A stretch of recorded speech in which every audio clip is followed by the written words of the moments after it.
What's on your radar today, Robby? Well, there was a story in Time magazine a few days ago that provoked widespread fury among virtually everyone who read it, myself included, and for good reason. The story was titled, "Inside the Massive Effort to Change the Way Kids Are Taught to Read," and it concerned efforts to move toward and away from various methods of teaching kids to read. Now, these methods largely fall into just two categories. There's phonics, which mostly works, and then there's everything else, which sort of doesn't work. Want to guess which method is preferred by activist teachers who think it's their mission to infuse the curriculum with social justice themes, who are more concerned with instructing their students on what to think rather than how to think? Well, it's the non-phonics method, of course, the method that produces lagging reading proficiencies among kids everywhere it's practiced. Now, the Time article cites the story of Kareem Weaver, who's a teacher in Oakland, California, who also works with the NAACP. Weaver said that for years, his 4th and 5th grade reading students used a phonics-based method, and the results were terrific. But some teachers, they found it tedious, and this is something I've actually heard from a lot of teachers, even ones who support phonics, they find teaching it tedious. And others, in this case, used even more dramatic language, according to Weaver. He said the teachers described phonics as, quote, dehumanizing and colonizing, an example of the man telling us what to do. So in 2015, the teachers in Oakland, they won, and the phonics-based curriculum was thrown out. Those who wanted to fight for social justice, they figured out this new progressive way of teaching reading was the way, says Weaver. So that's according to Weaver from this article. So you can guess what happened next. The reading achievements of kids, particularly minority kids from disadvantaged backgrounds, suffered terribly. Statewide, California, Latino 4th graders are now 27 points behind white students, and black students were 37 points behind. Now, Weaver has been waging a campaign to reintroduce phonics to Oakland. Statewide, however, school superintendent Tony Thurmond has been reluctant to push phonics as the standard, even as other states are moving in that direction, because guess what? Phonics actually works. But he said, we are not promoting a one-size-fits-all approach in California. That's according to the LA School Report, quoting that Superintendent Thurmond. That's been tried before. Our state is too large, it's too diverse. Now look, in theory, I'm all for allowing different schools to experiment with different methods of teaching students to read in order to find out which one's best. But this experiment has already been conducted, which is why private schools, which don't get funding automatically and must win tuition dollars by offering their customers, the parents, an education that is actually worth something, private schools by and large prefer the phonics method. This debate isn't new, by the way. In fact, it's been going on for like 100 years. The same dynamic keeps replaying itself. Elite schools of education and activist teachers prefer other methods that have gone by different names. First it was called look and say, then whole language, then whole word, etc. So this was the theory behind the Dick and Jane instructional reading materials that were popular in the US in the 1940s and 1950s. The look-say methodology, which is used in the Dick and Jane books, taught kids to memorize words and identify them by sight. Now, this method is actually a miserable one for many reading learners. Go ask your grandparents about how they liked learning to read this way. You'll hear horror stories from them, most likely. Now, whole language reading emerged much later in the 1980s and 1990s and put an emphasis on the love of reading itself, on diverse texts, working out the meaning of the words, etc. Now, some of those ideas actually have plenty of merit, especially for kids who are already proficient at reading. Fostering a love of literature and reading for its own sake is great, but we need to teach the fundamentals first. And those fundamentals, the thing that, again, actually works, is phonics. Now, phonics involves teaching kids to read by sounding out the letters in individual words. It's the philosophy that undergirds the most successful learn-to-read storybook of all time, Dr. Seuss's The Cat in the Hat, which came about to replace the Dick and Jane books from the 40s, 50s, 60s. Now, it works best for people who already know English, but it also actually works best for many immigrants for whom English or even English-like languages are new, because learning to sound out letters is a surer strategy than memorizing whole words. So it's amazing we keep having to relitigate this every few years because phonics has actually produced markedly better outcomes than the alternatives. As one neuroscientist who studied the issue told the New York Times in 2020, the evidence for phonics is about as close to conclusive as research on complex human behavior can get. Between 2017 and 2019, only 2 states, Washington and Mississippi, increased their average reading scores on standardized tests, despite having many students who were under the poverty line. Can you guess which approach the states used? Phonics.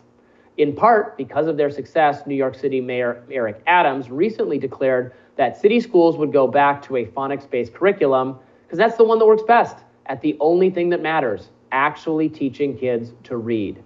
I think that's why this Time magazine story really struck a nerve. So many families understand that phonics is the best way to teach kids to read, and many teachers agree. But for some reason, elite schools of education and the ideological activist teachers they spawn, well, they don't like phonics very much. And so they fight it, even though the evidence for it's just overwhelming at this point.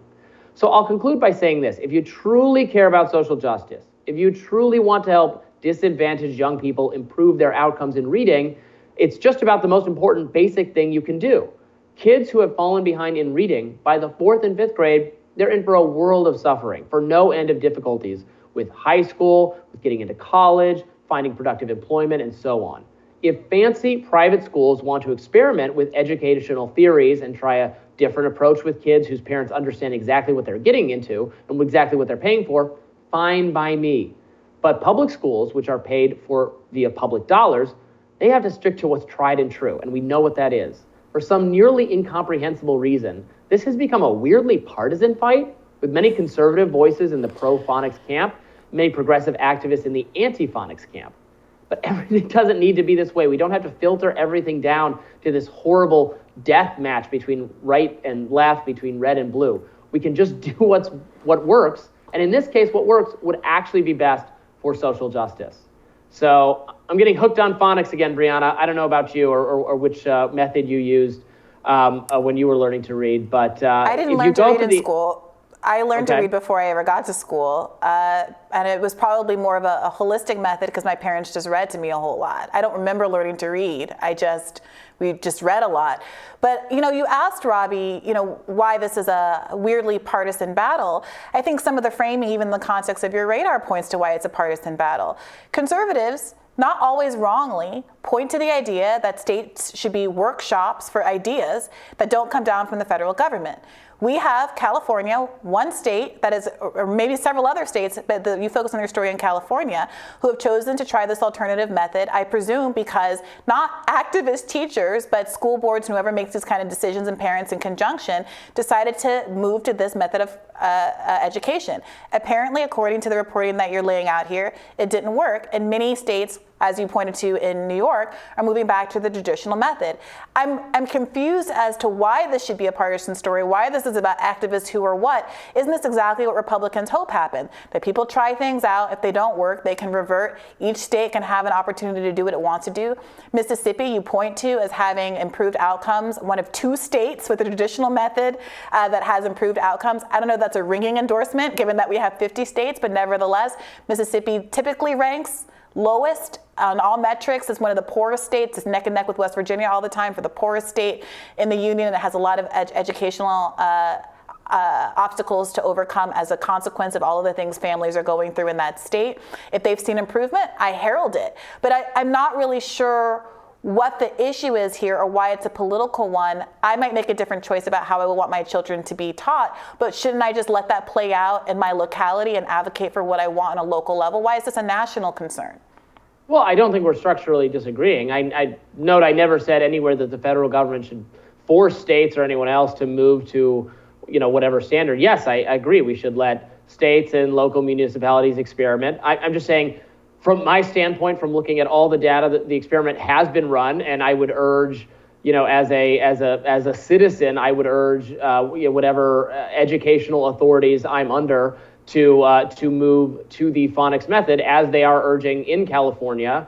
It has better results, as you just noted. Mississippi lagging in a lot of indicators, and had really remarkable success with some very disadvantaged kids using this method. So I don't want it to be a partisan battle, and it shouldn't be. And I think the people making it a partisan battle are the anti-phonics side, or the teachers unions have been very opposed to this.